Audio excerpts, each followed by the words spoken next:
Welcome back to our back to school mini podcast series for September. This one's going to be talking about friendships, confidence, and belonging. So, social life is the heartbeat of the school. Whether it's who you sit with at lunch in year 3 or navigating group chats in year 11. Friendships, confidence, and that deep human need to belong shape so much of a child or a teen school experience and can kind of make or break the day. Today, we're going to unpack how friendships shift over time, what challenges they might face, and the role that we can play as parents and carers in helping them find their place. So, why do friendships matter so much? Research shows us that even having one good friend can act as a protective buffer against stress, anxiety, and bullying. Now, we all want that one good friend, don't we? And I think it's really quite evident in primary. They always want the bestie. And that's where sometimes some of our kids can get quite jealous or upset if they start to build, if that friend then starts to play with somebody else. And I'm a big believer in spreading the friendships. So we used to live abroad, and when we did, we knew it was very transient. There was a lot of expats that would come and go. And so your bestie was never going to be your bestie for long. And so we really actively encouraged our kids to make lots of friends because you never knew when, their parents' contract changed, they would leave and a new one would come in, or you'd be the new kid. And so it's really important that we do get them to make lots of friends rather than just one best friend. Friendships for me are, they help children practice empathy, negotiation, conflict resolution, all vital resilient skills. And where else do we learn those? We don't really, unless you've got a big family, unless you've got lots of cousins that you spend a lot of time with, then in the school yard is where we pick up these skills and we hone these skills. For teens, friends are closely linked with identity formation and mental health. Studies have found that a strong sense of belonging at school reduces the risk of depression and improves academic performance. And, of course we want that. Of course we want them to be, in a place where they feel confident that they're not struggling with their mental health and, quickly cotton on to their own identity. So how do these friendships shift? Well, for younger kids, friendships often centre around play. Who runs with you at break, who shares your toys, who sits next to you. But this can start really early on. So for instance, when we talk about reception and that kind of age development, kids play alongside each other, what we call parallel play. And then as they move up into kind of year 1, year 2, they start to interact. Their play is together and they start to interact rather than just alongside. And actually, we've noticed a big development with those kids, from 5 years ago, who maybe should have been in reception or year 1, that actually they're really struggling with friendships now because they didn't do that whole negotiation thing. We talk about the impact of COVID. It is real and it is still there, definitely. So the year 5s, year 4s, maybe year 5s that are going up into year 6 this September, yeah, it's them they're going to struggle with friendships. Now, I always say in high school, year 9 is particularly tricky around friendships. And that is because in year 9, their hormones are raging. There's a massive shift in brain development where they're pruning away stuff that they don't no longer need and consolidating some of that learning. And it's also where our identity comes in. It's often a struggle for year 9 because maybe they move away. We already know they're moving away from us as parents and identify with that peer group. But actually what we find is that peer group might not necessarily be the same that it was in primary or year 7, year 8. And so they start to look for different people, and that's where the negotiation can come in. So yeah, definitely. They're also learning, for the younger kids, they're learning inclusion, they're learning sharing, they're learning turn taking, which is difficult. And particularly if they don't have siblings at home. For example, a year 3 child might feel left out of a game of like take or you're on because it starts without them. But so we need to, and, I know that teachers and kind of dinner ladies and stuff are really good at this, but actually when we encourage them and try to, what we call scaffold learn, so support them in this, get them to ask, can I play or can I join in? And, encourage the others to welcome them in. And that often doesn't happen without adult assistance, as in they wouldn't think about it always unless it's been suggested, because it's not something that we inherently teach them. Sit down like we learn fractions. We don't learn how to be friends. And so if us as adults and people that care about them can, help in that, then absolutely. So, can I join in? Can I play? It's a really good one. Teens, for instance, friendships become about belonging. It's belonging to groups. And we know why groups, because we used to live in tribes, we used to live in extended families. But actually, the survival of a human being means that we have to belong to a group. That's our survival. So who you sit with at lunch, who's in that WhatsApp or Snapchat group is hugely important. And, it's normal in high school for friendship groups to change. Secondary school is full of those shifting dynamics. And what I would say to you is, it is normal and it's healthy, but it doesn't always feel like that for the teens. It feels unsafe when there's change, and it feels like it's not as, it's uncomfortable. They don't like change, And I think as well, we forget that peer pressure and the online space, the dynamics add an extra layer. So being seen in a group chat but not replied can feel like rejection, even if it wasn't intended that way. Our teens are hyper sensitive to rejection.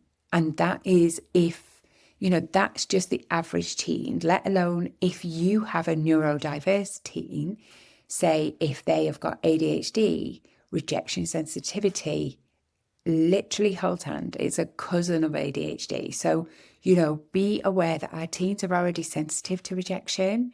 If they've put in a message in the group and then nobody's responded, if they have asked, do you fancy doing something? And they've not had an answer for hours.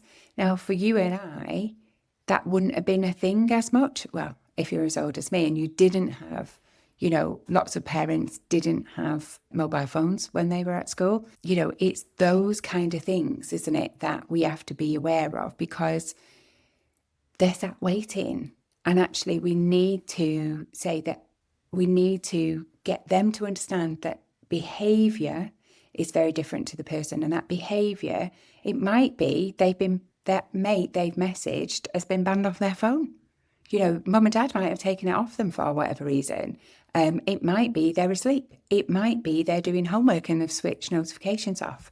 And so having face-to-face conversations or, FaceTime conversations are much easier.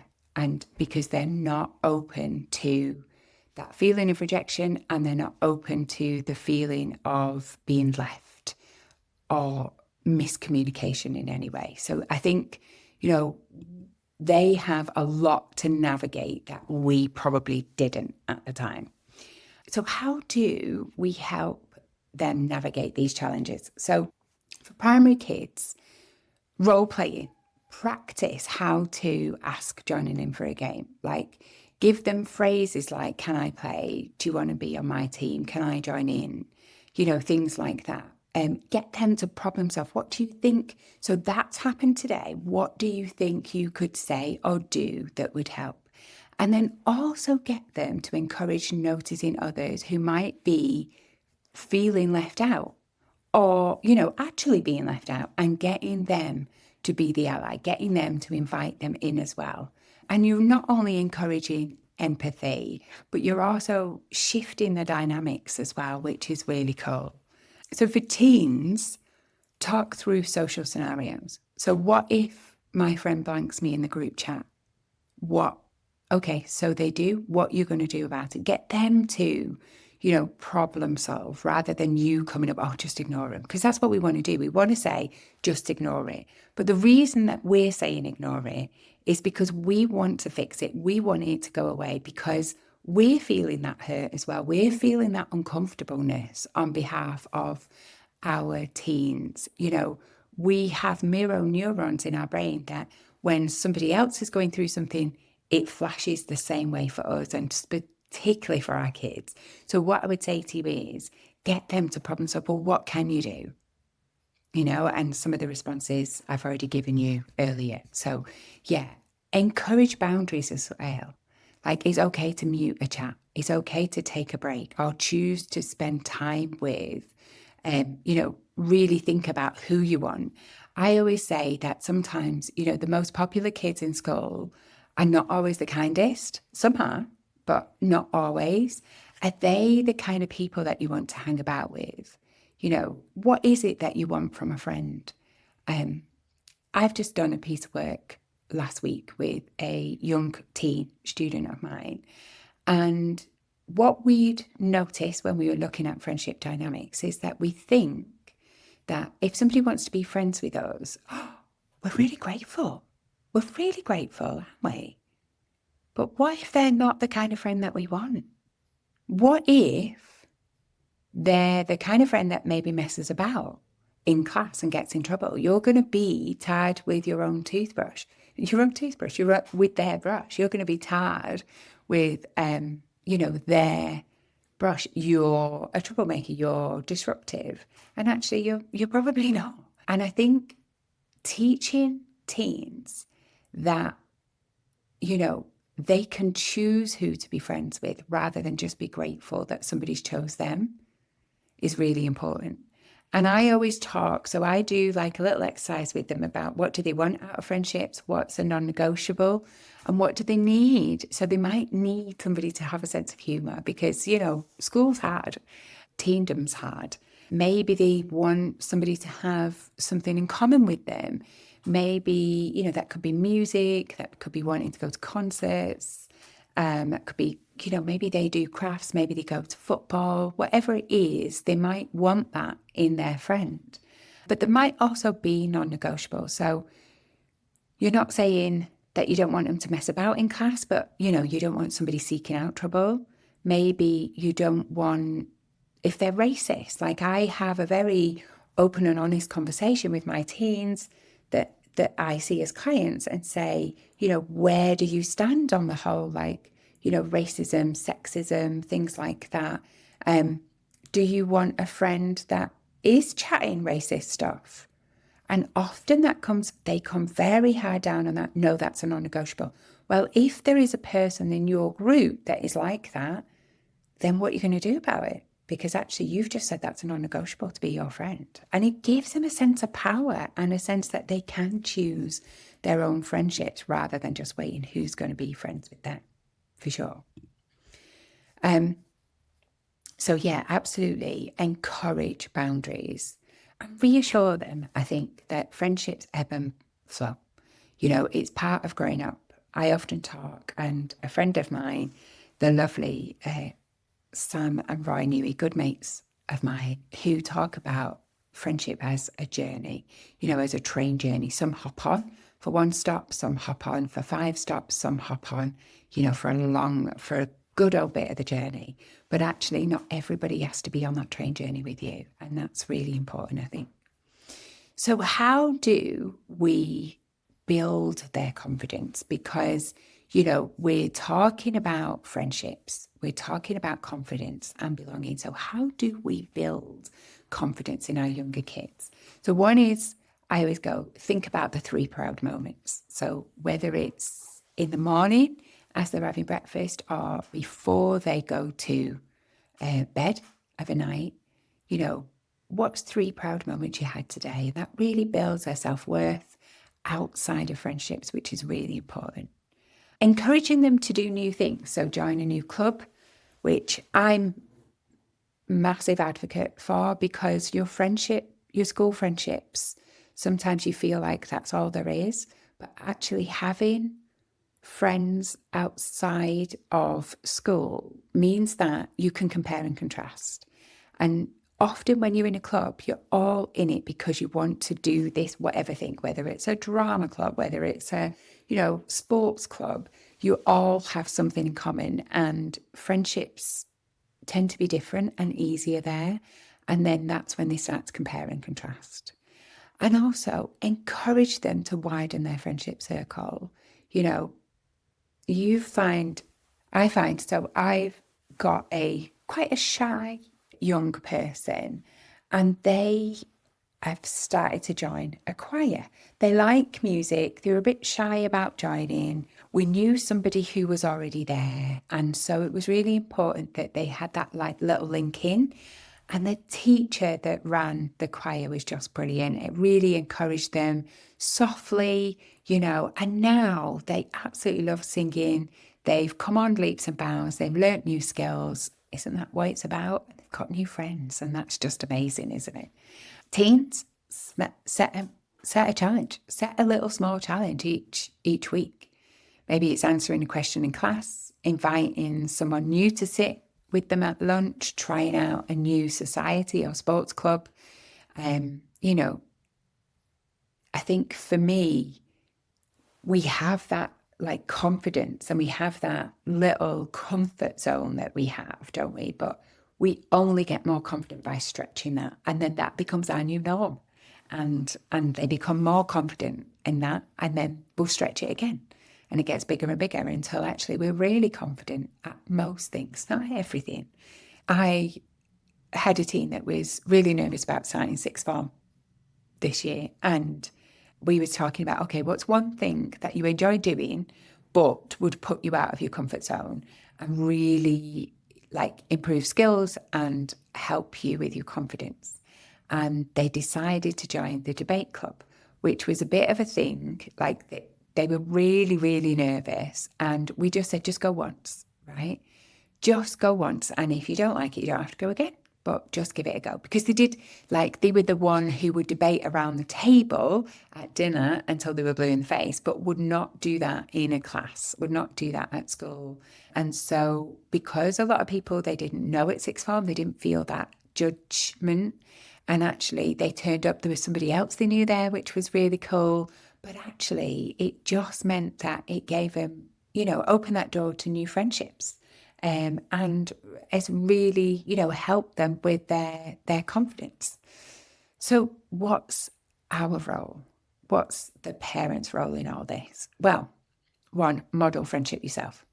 Let your children see you nurture your own friendships. Talk about loyalty. Talk about your friends. Talk about laughter and forgiveness and upsets and the ups and downs of friendships. My kids know, the majority of my friends really, really well. They know sometimes it's not always easy. They also know that I have, stopped being friends with certain people because I've been let down, or because of boundaries and things like that. And that it's important. It doesn't matter that I've been friends with them forever and a day.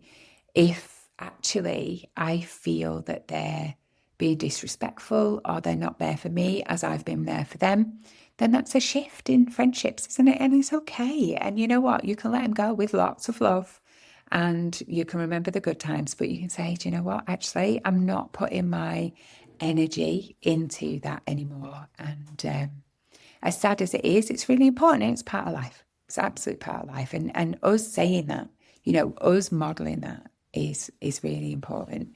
Knowing that your friends are going to be there. We talk about ride or die, our ride or die mate, and, the kind of friend who will, you could ring at 2 a.m. and they come and look after your kids if you needed to go to the hospital or something, and those who will listen. So, yeah, talk about, because we have different friends for different things, don't we? It's not, not everybody's a ride or die. Somebody's just a let's have a coffee and a catch up kind of friend, and that's okay too. They don't have to be your bestie all the time. With primary age, I would say praise the effort in being kind and including others, not just popularity.